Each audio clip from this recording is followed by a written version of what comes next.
अपने जमाने के मशहूर अभिनेता जो अपने डांस के साथ साथ अपने अलग स्टाइल के लिए भी जाने जाते हैं, जिन्हें स्क्रीन पर देखकर हसीनों का दिल भी जोर जोर से धड़कने लगता है। अपने डांस स्टाइल और एक्टिंग से लाखों दिलों पर राज करने वाले इस अभिनेता को जंपिंग जैक के नाम से भी जाना जाता है। जितेंद्र के पिता का नाम अमरनाथ कपूर है, जो आर्टिफिशियल ज्वेलरी का बिजनेस करते थे, जबकि उनकी मां का नाम कृष्णा कपूर है, जो एक गृहिणी थी। जितेंद्र की पत्नी का नाम शोभा कपूर है, जो एक फिल्म प्रोड्यूसर है। जितेंद्र के बेटे का नाम तुषार कपूर है, जिनकी गिनती बॉलीवुड के पॉपुलर एक्टर में की जाती है। टीवी क्वीन के नाम से famous TV serial producer Ekta Kapoor Jitendra की बेटी है।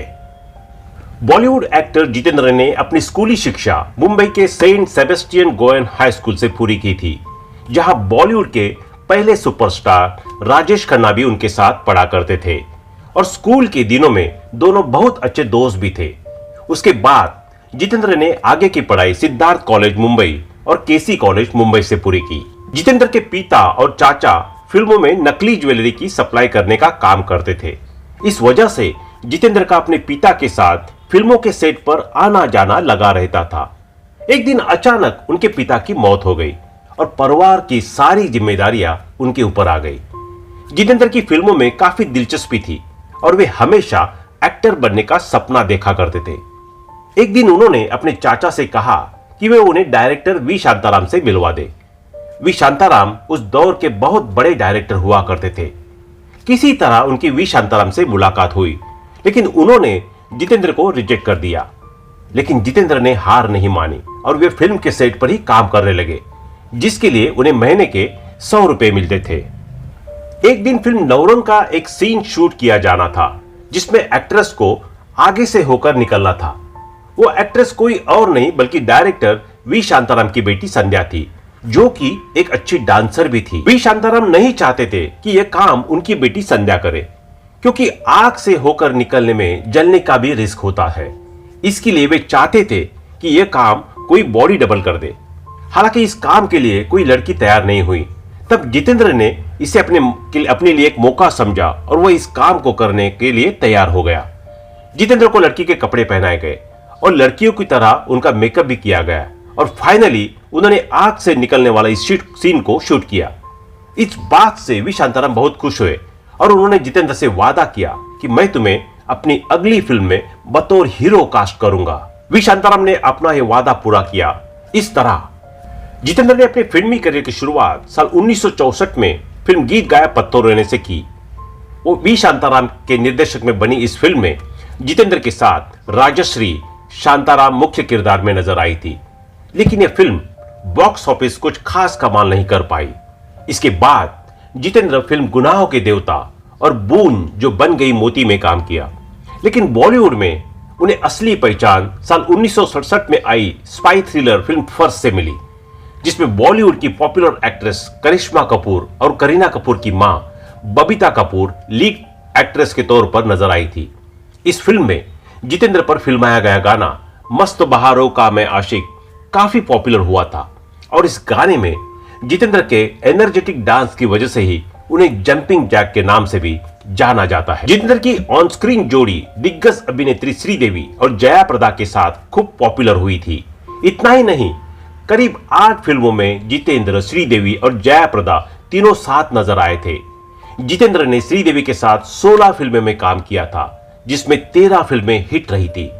साल 1983 में रिलीज हुई फिल्म हिम्मत वाला उनकी सबसे सफल फिल्म थी। इसके बाद दोनों ने कई हिट फिल्मों में काम किया, जैसे कि सुहागन, तोहफा, सोने पर सुहागा, औलाद, घर संसार, मवाली, बलिदान, जस्टिस चौधरी, आग और गोला, मकसद, जानी दोस्त, मजाल, धर्म अधिकारी, अकलमंद, हिम्मत और मेहनत, सरफरोश और महागुरु।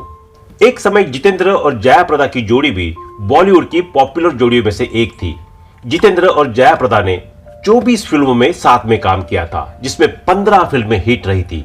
दोनों की कुछ पॉपुलर फिल्में हैं स्वर्ग से सुंदर, तोहफा, औलाद, सौतन की बेटी, थानेदार, पाताल भैरवी, लोक परलोक, मवाली, ऐसा प्यार कहा, सिंहासन, चौराहा, मकसद, होशियार, मां, संजोग, खलनायिका, मजबूर, मजाल, हैसियत, सपनों का मंदिर, मेरा साथी, पापी देवता, लवकुश, सिंदूर, न्याय अन्याय, हकीकत, तकरार और सोने की लंका। जितेंद्र ने अपनी फिल्मी करियर के दौरान करीब 200 फिल्मों में काम किया, जिसमें से उनकी 100 से ज्यादा फिल्में हिट रही थी। इसी दौरान श्रीदेवी, जयाप्रदा, हेमा मालिनी, रेखा, रीना रॉय, नीतू सिंह, मौसमी चटर्जी जैसी हर बड़ी एक्ट्रेस के साथ उनकी जोड़ी की खूब सराहना हुई थी। वह इंडियन फिल्म इंडस्ट्री के इकलौते ऐसे एक्टर हैं जिन्होंने 80 से ज्यादा रीमेक फिल्मों में काम किया है, और वे उस समय इस तरह की फिल्मों में काम किया जब दर्शकों में रीमेक का कोई क्रेज ही नहीं होता था। अपने फिल्मी करियर के दौरान जितेंद्र ने हर तरह के किरदार को बहुत ही संजीदगी के साथ निभाया, लेकिन शायद ही आप इस बात पर यकीन करेंगे कि कई हिट फिल्में देने के बाद भी जितेंद्र को कभी अपनी उनकी एक्टिंग के लिए कोई अवार्ड नहीं मिला।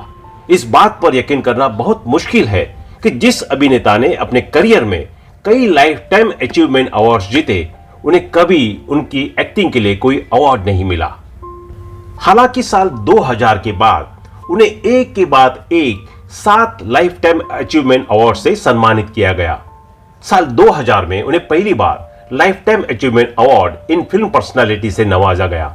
इसके बाद साल 2002 में Bollywood movie award lifetime achievement award, साल 2003 में Filmfare lifetime achievement award, साल 2012 में Zee cine award for lifetime achievement, और साल 2015 में Stardust award for lifetime achievement, और साल 2016 में guild award for lifetime achievement से सम्मानित किया गया था। इसके अलावा जितेंद्र को साल 2014 में प्रेस्टिजियस दादा साहेब फाल्के अवार्ड से भी सम्मानित किया गया था। 75 साल की उम्र में जितेंद्र पर एक ऐसा आरोप लगा था जिसके बारे में सुनकर आप भी हैरान रह जाएंगे। दरअसल उन पर यौन शोषण का आरोप लगा था, और उन पर यह आरोप लगाने वाला कोई और नहीं बल्कि उनकी चचेरी बहन थी। जितेंद्र की चचेरी बहन ने यह आरोप उन पर मी टू कैंपेन के तहत लगाया था, और उन्होंने जितेंद्र की गिरफ्तारी की मांग भी की थी। जितेंद्र की चचेरी बहन का कहना था कि यह मामला उस समय का है जब वो सिर्फ 18 साल की थी और जितेंद्र 28 साल के थे। जितेंद्र ने उन्हें खुद टिकट बुक कर शूटिंग देखने के लिए शिमला बुलाया था और शराब के नशे में उनका यौन शोषण किया। हालांकि इस मामले में जितेंद्र के वकील ने कहा था कि यह केवल अभिनेता की छवि खराब करने के लिए रची गई साजिश है। कोर्ट ने इस मामले में जितेंद्र के फेवर में फैसला सुनाया था। एक समय जितेंद्र का नाम हेमा मालिनी, श्रीदेवी, जयाप्रदा जैसी अभिनेत्रियों के साथ सब जुड़ा, लेकिन जितेंद्र ने शादी अपनी बचपन की दोस्त शोभा कपूर के साथ 31 अक्टूबर 1974 को की।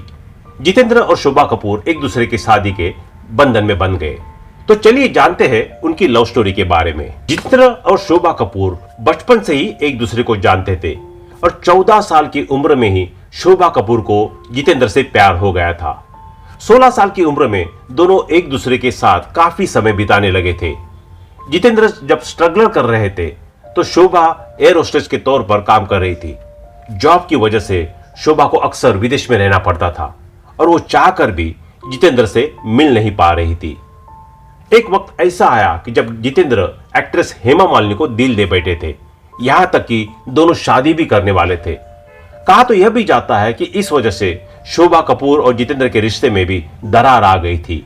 जितेंद्र और हेमा मालिनी दोनों शादी करने वाले थे, लेकिन इस बीच शोभा कपूर को लेकर धर्मेंद्र वहां पहुंच गए, और काफी हंगामे के बाद हेमा मालिनी से जितेंद्र की शादी टूट गई। 31 अक्टूबर 1974 को जितेंद्र और शोभा कपूर ने चोरी चुपके से शादी कर ली। जितेंद्र से शादी करने के लिए शोभा कपूर ने अपनी जॉब तक छोड़ दी थी। इस कारण उन्हें कई मुसीबतों का भी सामना करना पड़ा था। हालांकि अंत में बात की जाए जितेंद्र के गांव के बारे में, तो आपको बता दें, जितेंद्र का जन्म 7 अप्रैल 1942 को अमृतसर पंजाब में हुआ था। उनके बचपन का नाम रवि कपूर था, लेकिन फिल्मों में आने से पहले उन्होंने अपना नाम बदलकर जितेंद्र रख लिया था। जितेंद्र का बचपन मुंबई में बीता था, और वे करीब 20 सालों तक मुंबई के गिरगांव की एक चौल में रहते थे, और काफी मेहनत और संघर्ष के बाद उन्होंने यहां तक अपना मुकाम हासिल किया। तो दोस्तों, अभी के लिए बस इतना ही। मिलते हैं अगले वीडियो में। तब तक आप अपना ध्यान रखिए। Bye bye.